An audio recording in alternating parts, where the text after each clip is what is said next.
ওরে তুমি কাউরে দিলা 10টা সন্তান, থাকার জায়গা নাই, আবার কাউরে দিলা কোটি টাকা, একটা সন্তান নাই। টাকা পয়সা ধন সম্পত্তি দিলা বেশি করে, কিন্তু মরার পরে কান্দে করে কবরে নামাবে কে তা?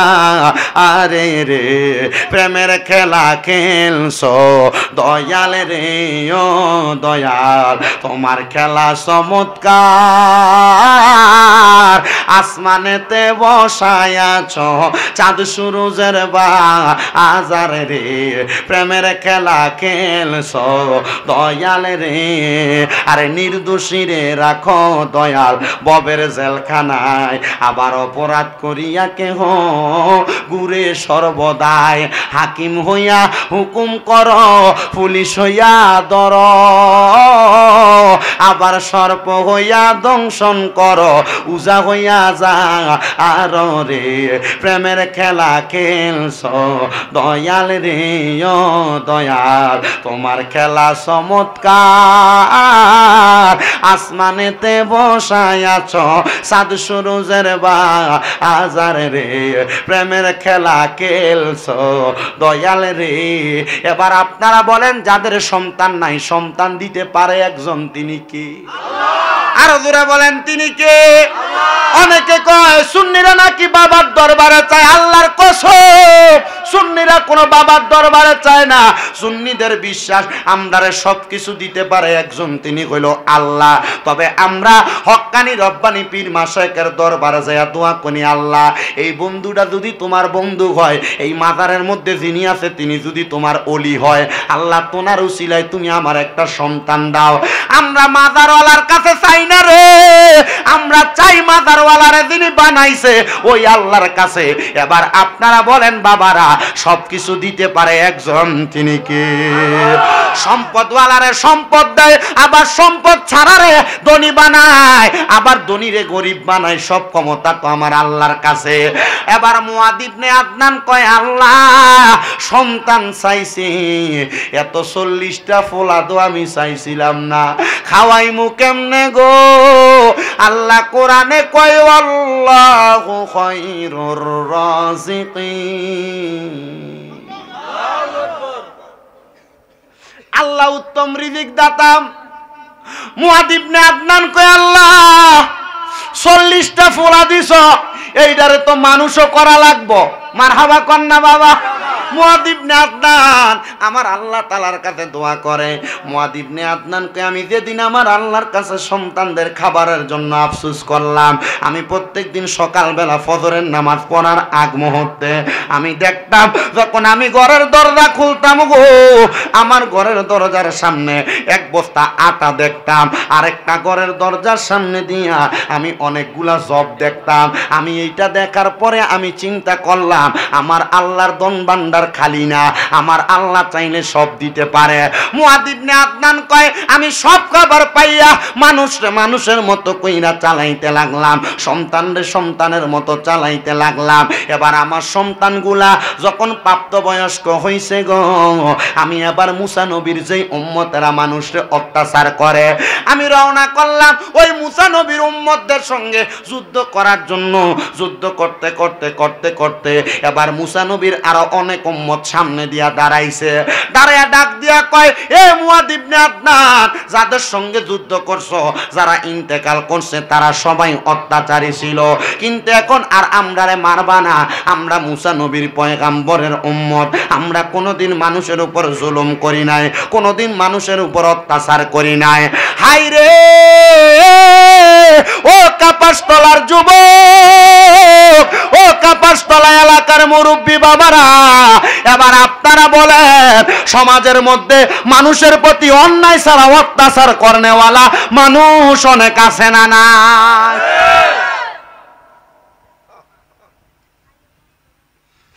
জোর জবরদস্তি কইরা সম্পদ দখল করে, জায়গা জমি দখল করে। আমার এলাকায় নতুন কেউ জায়গা কিনলে ট্যাক্স খুঁজে মিষ্টি খাওয়ার টাকা।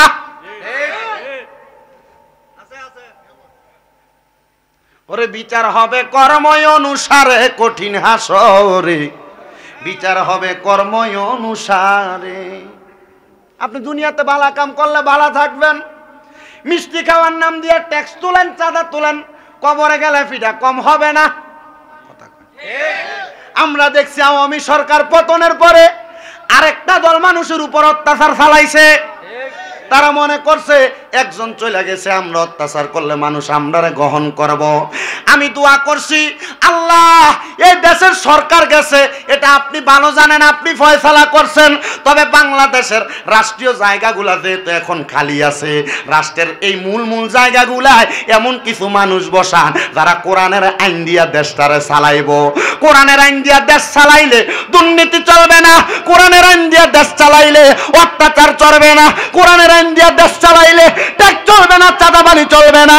এবার আপনারা বলেন বাংলাদেশের সংসদে কোরআনের আইন বাস্তবায়ন হোক, আমরা চাই কি চাই না? কারা কারা চাই ডান হাত তুলে আল্লাহকে দেখে দে।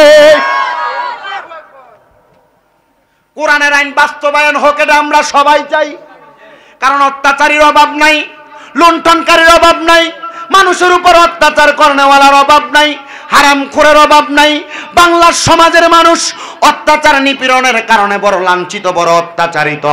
বাংলার মানুষ শান্তি চায়, শান্তি যদি চায় বাংলার সংসদে যদি কোরআনের আইন চালু হয়ে যায় তাহলে মানুষ কোনোদিন পথহারা হবে না, কারণ কোরআনের আইনের মধ্যে দুর্নীতি নাই, কোরআনের আইনের উপর অত্যাচার নাই, কোরআনের আইনের মধ্যে মানুষের জমি দখল করা নাই।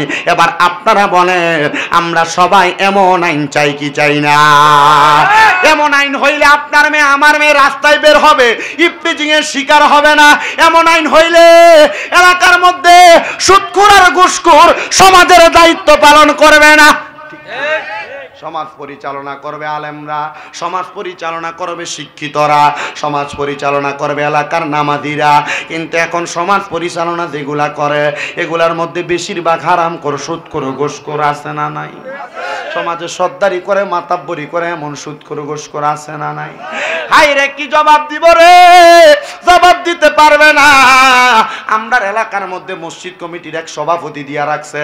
এবেড়া সভাপতি হওয়ার পরে অল্প কিছুদিন পরে এক মাইয়া লইয়া ধরা খাইছি। আমার কাছে আইছে মসজিদের টাকার জন্য। আমি কইছি আল্লাহর দোহাই তোমরার মসজিদে আমি টিয়া দিতাম পারতাম না। আমারে কয় বাতিজা কেন?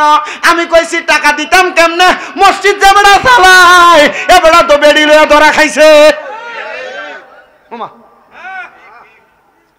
কেমনে দিতাম বাবা? আর কোনো কথা বলে না, কারণ যারা আসছে তার ওই বেড়া দালাল, এখনো পর্যন্ত অপসারণ করে না। আমি বলবো বাবা যদি শান্তি ফিরে আনতে চান তাহলে আল্লাহর কোরআনের সাথে সম্পর্কটা লাগান। তো যেই কথাই ছিলাম, মুসা নবীর উম্মত যারা অত্যাচার করত, হযরতে মুআদ ইবনে আদনান বলে আমি সবাইকে মাইরা একবারে ফিনিশ করে ফেলাইছি। এমন টাইমে মুসা নবীর একটা উম্মত সামনে দিয়ে আইসা দাঁড়ায় কয় আমরারে কেন মারো? আমরারে মাইরো না, আমরা তো অত্যাচার করি নাই। কয় না না না, তারা যেহেতু অত্যাচার করছে তোমরা করো, তোমরা মাইর খাইবা। এবার মুসা নবী সামনে দিয়ে আইসা দাঁড়াইছে, ডাক দিয়া কয় ও মুআদ ইবনে আদনান আমরারে মাইরো না, আমার আল্লাহ তাআলা একটা খবর পাঠাইছে। মুআদ ইবনে আদনান কয় আল্লাহর নবী মুসা গো, আমার আল্লাহ কি খবর পাঠাইছে? হযরতে মুসা নবী কয় ও মুআদ ইবনে আদনান তোমার ফলা কয়ডা, সন্তান কয়ডা? মুআদ ইবনে আদনান কয় বেশি না 40টা। আল্লাহর নবী মুসা ডাক দিয়া কয় মুআদ ইবনে আদনান আমার আল্লাহ কইছে তোমারে 40টা সন্তানের মধ্য থাইকা সবাই যেন যুদ্ধ বন্ধ রাখে, কারণ আমি মুসা নবীর যেই উম্মতেরা এখন বাচ্চা রইছে এই উম্মতের মধ্যে এমন একজন ব্যক্তির বংশের মধ্যে আমার আল্লাহ আখিরি নবীরে পাঠাইব, তুমি মাইরো না। মুআদ ইবনে আদনান কয় ঠিক আছে মারলাম না, তবে আমি মুআদ ইবনে আদনান বললাম নবী মুসা গো আপনি আপনার সব উম্মতরে বলেন, আপনার সব উম্মতরে বইনা দেন, আমি মুআদ ইবনে আদনান সহ আমার 40 সন্তান সহ আমার 2 স্ত্রী সহ সবাইরে যেন ওই নবী সুপারিশ করে। আমরা এমন একটা নবীর উম্মত, মুসা নবীর উম্মতের মধ্যে তারাও বলছে আমরা নবী যেন তার সন্তানের জন্য সুপারিশ করে। হাইরে ও কাপাসতলার যুবক, ও মুরব্বী বাবারা, যুবক নওজোয়ান ভাইয়েরা, একটাবার চিন্তা করো, ওই নবীর সুপারিশ ছাড়া কবরে মুক্তি নাই, হাসরে মুক্তি নাই, দুনিয়াতে মুক্তি নাই, দুনিয়ার থেকে কবরে যাওয়ার পর মুক্তি নাই। ওই নবীর উম্মত হইয়া দুনিয়াতে আসতে পাইরা, ওই নবীর উম্মত হইয়া আজকের মাহফিলে আসতে পাইরা, বসতে পাইরা, আমরা সবাই কি খুশি না বেজার? আওয়াজটা আসতে কইছে আরো জোরে কও, খুশি না বেজার? জবানটা খুলে জোরে পড়েন আলহামদুলিল্লাহ। বিসমিল্লাহির রহমানির রহিম। قد أفلح المؤمنون الذين هم في صلاتهم خاشعون। আপনারা বলেন ঘোষণা যিনি করছে তিনার নাম কি? আমার আল্লাহ কয় অবশ্যই সফল কাম তারা যারা নামাজের প্রতি মনোযোগী হইছে। ও বন্ধু, নামাজ তো পড়ো না, আবার যারা নামাজের জন্য ডাকে তারারে অন্য চোখে তাকাও।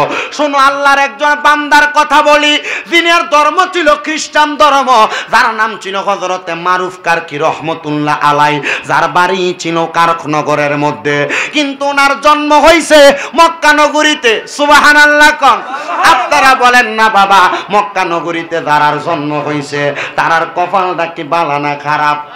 মক্কাতে জন্ম হইয়া তারা আল্লাহর কাবা ঘরটা দেখছে, মক্কাতে জন্ম হইয়া তারা নবীর দেশ মদিনাটা দেখছে, মক্কাতে জন্ম হইয়া হাজরে আসওয়াদ পাথরের মধ্যে সুমা দিছে, মক্কাতে জন্ম হইয়া তারা ওই মক্কাতের মুকাররমার মধ্যে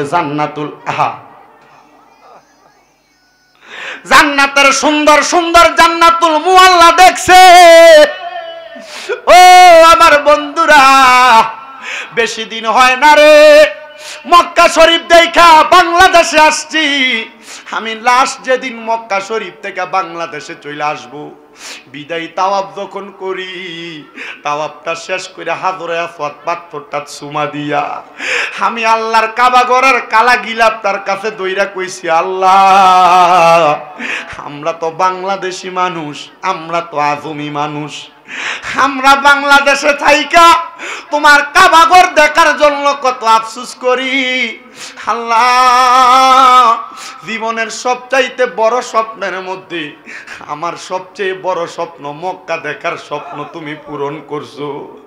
আল্লাহ, তোমার কত বান্দা এখনো বাংলাদেশের মধ্যে মক্কা দেখতে পারে নাই, নিয়ত করে না, না জানি নিয়ত করার আগে লোকটা মইরা যায়।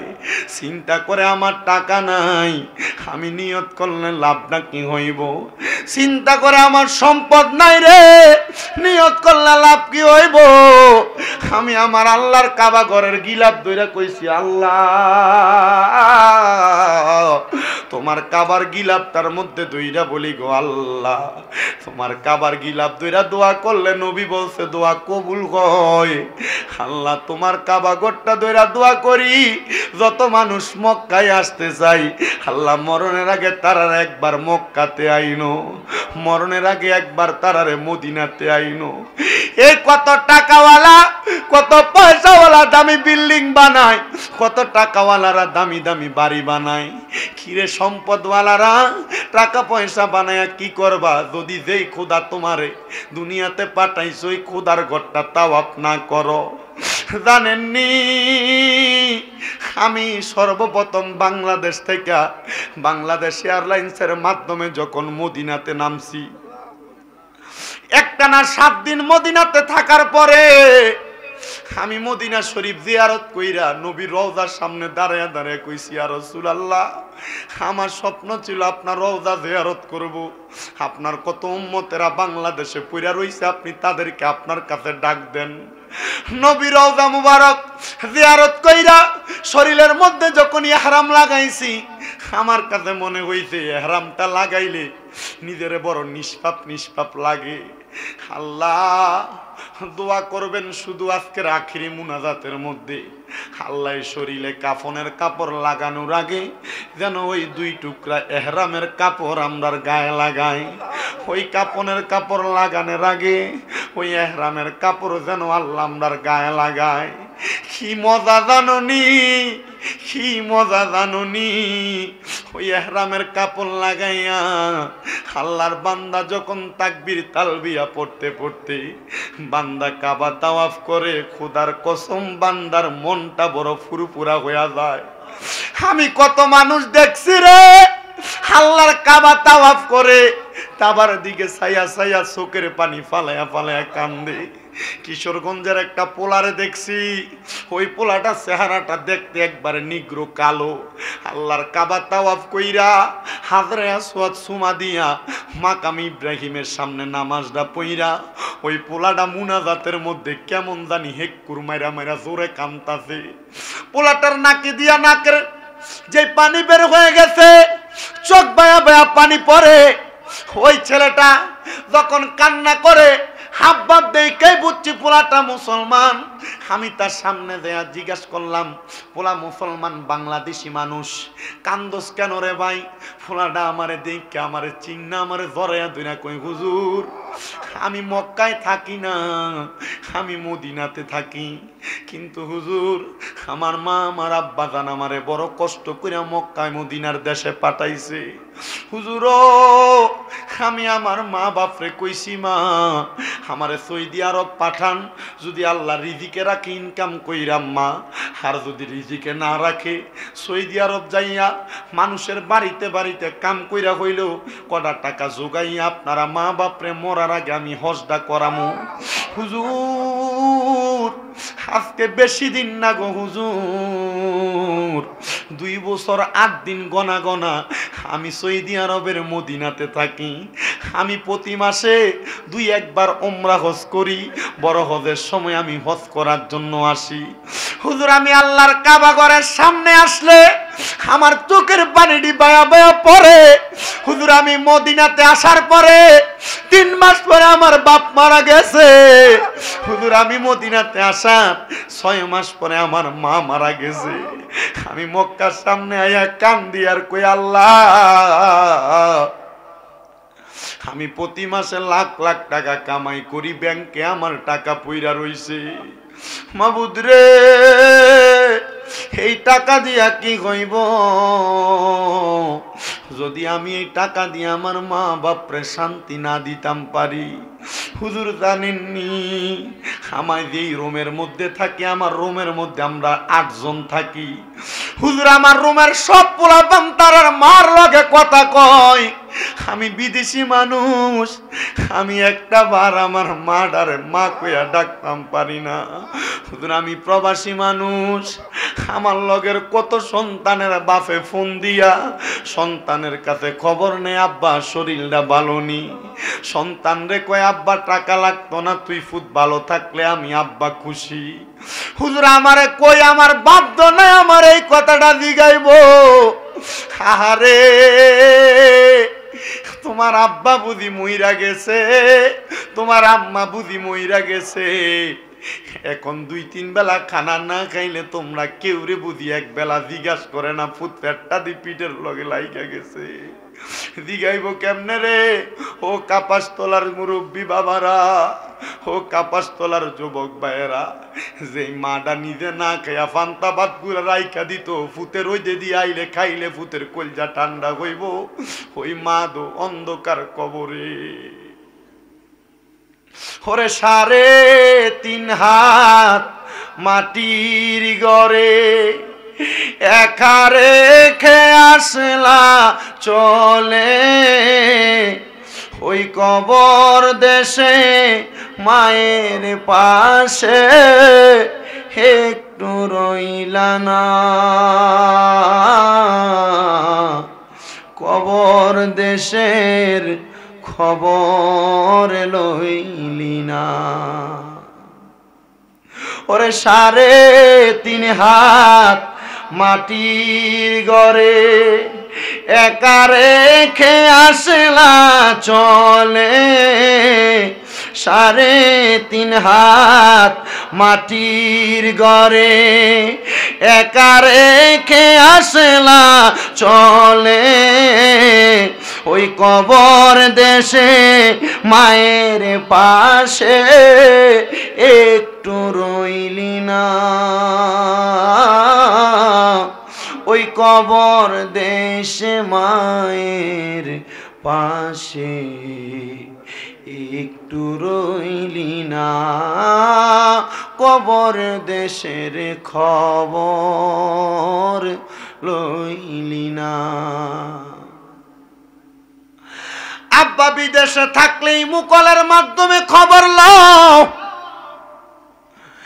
সন্তান বিদেশে থাকলে ভিডিও কলে হোয়াটসঅ্যাপের মাধ্যমে খবর লও ওই বাপ মারে যে বাসমুরার নিচে শোয়া দিয়ে আসছো কই একবার তো ভিডিও কলের মাধ্যমে দেখা করা যায় না কই একবার তো আব্বা আম্মার সঙ্গে সাক্ষাৎ করা যায় না এরে কাপাসতলার যুবক কাপাসতলার মুরব্বী বাবা কাপাসতলা এলাকার পর্দার অন্তরালের মা বোনেরা যদি আমি শামীম রেজার কথাগুলা ভালো লাগে দাও তোমার পাগুলা আমার সামনে দাও আমি শামীম রেজার জিব্বা লাগাইয়া পাও পরিষ্কার কইরা দিমু তবুও ওই আম্মা আব্বারে কষ্ট দিও না আব্বা আম্মা 100 টাকা 200 টাকা চাইলে ধমক দিও না কারণ মা বাবার মতো রত্নটা যদি মইরা যায় যত্ন করার সুযোগ পাইবা না অনেক পোলাপান চা দোকানের সামনে দাঁড়ায় দাঁড়ায় কান্দে আমি আমার চাচার একদিন জিগাইছি আব্বা কান্দেন কেন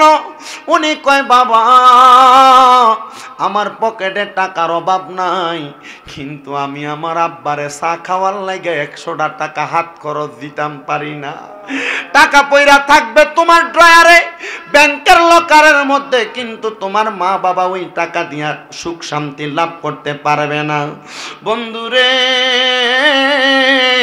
যেই কথা থেকে আলোচনার মধ্যে আসছি ওই আল্লাহর কাবা ঘর ধইরা শুধু আমি বাংলার মানুষের জন্য দোয়া করছি আল্লাহ যেন এপার বাংলা ওপার বাংলার মানুষদেরকে আল্লাহর কাবা ঘর দেখায় আল্লাহর কাবার সামনে 2 রাকাত নামাজ পড়ার তৌফিক দেয় তো যেই জায়গায় ছিলাম বাবা যিনার নাম হযরত আব্দুল্লাহ মারুফ কারকি যিনি ছিলেন খ্রিস্টান ধর্মের ইসলাম ধর্ম গ্রহণ করার কারণে তার মা বাবা ওই সন্তানটাকে বরখাস্ত কইরা দিছে সন্তান বলে আমার মা আমার আব্বা জান আমারে বলছিল আমি কেন ইসলাম ধর্ম গ্রহণ করছি আমি মা বাবার এই রাগান্বিত চেহারা দেখা আমি বাড়ি থেকে বাইরে হয়ে গেছে আব্দুল্লাহ মারুফ কারকি কয় অল্প কিছুদিন পরে আমি আমার বাড়িতে আসার পরে আমার মা বাবার দরজার মধ্যে যখন সালাম দিলাম আমি বললাম আসসালামু আলাইকুম ওয়া রাহমাতুল্লাহ আমার মা বাবা ঘরের দরজার আড়াল থেকে কয় কে আপনি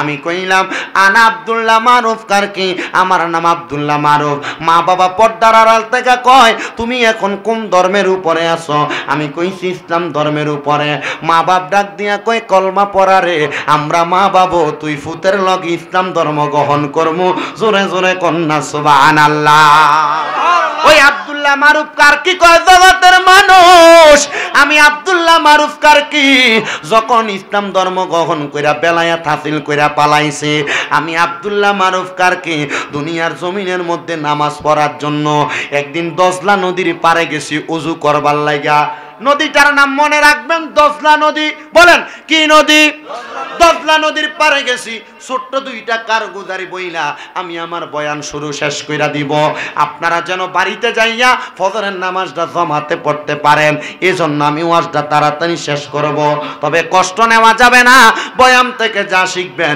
এটার উপর আমল করবেন আল্লাহ যেন তৌফিক দেয় জোরে পড়েন আমিন আসতে হইছে আমিনের আওয়াজ আর জবান খুলে কোন আমিন আমিন উনি গেলেন ওযু করার জন্য দজলা নদীতে আব্দুল্লাহ মারুফ কারকি কয় আমার ঘাড়ের মধ্যে একটা নামাজের মুসল্লা ছিল, আমার হাতের মধ্যে একটা কোরআন শরীফ ছিল।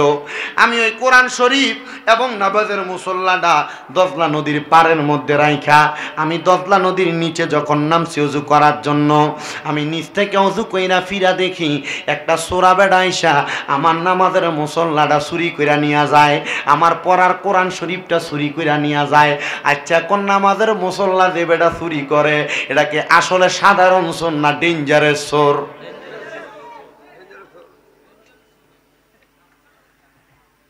নামাজের মুসল্লা চুরি করে।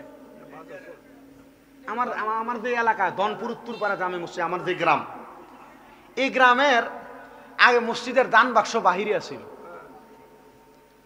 বাইরে থাকার কারণে এলাকার ভিতরে বলে বাবা খোর বাইরেছে।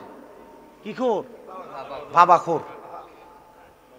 দুইবার মসজিদের দান বাক্স বাইঙ্গা তালা বাইঙ্গা টিয়া চুরি করে নিছে গা। আমি একদিন মাহফিলে যাওয়ার সময়, মাহফিল থেকে আসার সময় সকালবেলা ফজরের সময় আমার এক জেডা এলাকার সর্দার এবার ওনাফানা করতেছে। তো মোটামুটি সর্দার মানুষ তো সবাই একটু দোয়।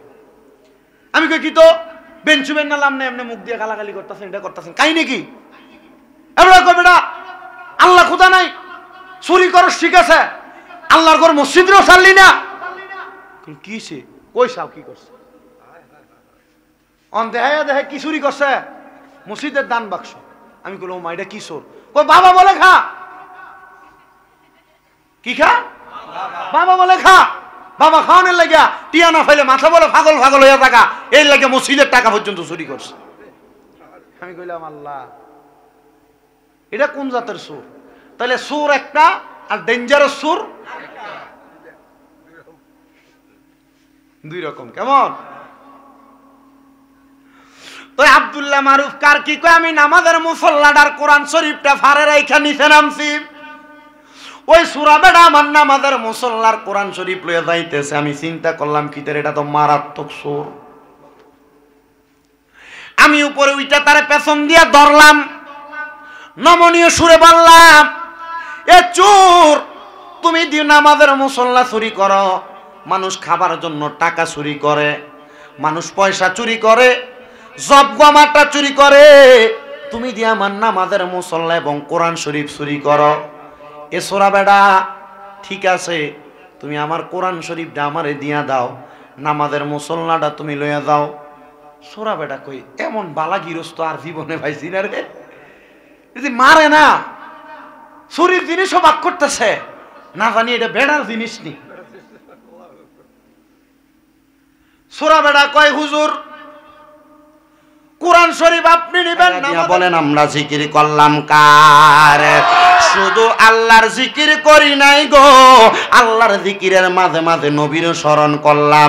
আল্লাহর নবী রাহমাতুল লিল আলামিন নবী কয়, জিকরুল আম্বিয়া মিনাল ইবাদাতি ওয়া জিকরুস সলিহিনা কাফারা। নবীদের নামের জিকির করলে, নবী নবী কইয়া ডাকলে গো ইবাদত আদায় হয়ে যায়। আমরা যারা সুন্নি দাবি করি, আমরা কেন নবী নবী করি বুঝতে পারলানি বাবারা? কারণ আল্লাহ পাক আমার নবীর মাধ্যমে জানাইয়া দেয়, নবী নবী কইয়া ডাকলে, নবীর জিকির করলে আমরার আমল নামার মধ্যে ইবাদত হয়। ও বন্ধুরে, কোন নবীর উম্মত হইয়া কাপাসতলার মাহফিলে বসলা? কোন নবীর মাহফিলে বসলে একটু শুইনা নাও। আল্লাহর পয়গাম্বর হযরতে মুসা নবীর জামানার মধ্যে মুয়াদ ইবনে আদনান নামক একজন আল্লাহর বান্দা, ওই ব্যক্তির উপর মুসা নবীর অনেক উম্মতেরা অত্যাচার করছে। মুয়াদ ইবনে আদনান আল্লাহর কাছে হাত বাড়ায়া কয়, আল্লাহ, আমি মুয়াদ ইবনে আদনান রে মুসা নবীর অনেক উম্মতেরা অত্যাচার করে। আদনান কয়, আল্লাহ, তুমি যদি আমি আদনান রে একটা সন্তান দিতা, আমার যদি অনেক সন্তান থাকতো, আমি মুসা নবীর উম্মতের লগে ঝগড়া করতাম, আমি মুসা নবীর উম্মতের লগে যুদ্ধ করতাম।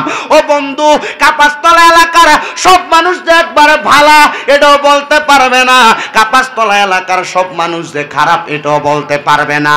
নামাজি যেমন আছে, নামাজির সুরুত লাগে চুরি করে এমনও আছে। নামাজি যেমন আছে, নামাজির লেবাস লাগে সুদ খায় এমন অনেক আছে না নাই? নামাজি যেমন আছে ভাই ভাইয়ের ঝগড়া কইরা সম্পদ দখল করে এমন অনেক আছে, নামাজি যেমন আছে মিথ্যা কথা বলনেওয়ালা এমন অনেক মানুষ আছে। এক এলাকার মধ্যে সব মানুষ বালা হবে এমন কিন্তু কথা না। হযরতে মুসা নবীর উম্মতের মধ্যে এক জাতীয় উম্মত ছিল যারা একটু উগ্র টাইপের ছিল, ঝগড়া করত, অত্যাচার করত। এবার মুয়াদ ইবনে আদনান আমার আল্লাহ তাআলার কাছে ডাক দিয়া কই, আল্লাহ তুমি যদি আমারে কতগুলা সন্তান দিতা তাহলে আমি আমার সন্তানদারে লইয়া ওই মুসা নবীর উম্মতের লগে যুদ্ধ করতাম। আল্লাহ কয়, মুয়াদ ইবনে আদনান রে, আমি আল্লাহর ধন ভান্ডার খালি না, আমি আল্লাহর কাছে কেউ যদি চায় আমি আল্লাহ তারে ফিরায় না। এক এক কইরা আমার আল্লাহ তাআলা মুয়াদ ইবনে আদনানের ঘরের মধ্যে একটা দুইটা সন্তান দেয় না, মুয়াদ ইবনে আদনান রে 40টা ফোলা সন্তান দিছে। একটা জবানও বন্ধ নাই, জবানটা খুলা ধরে কইতেন না সুবহানাল্লাহ।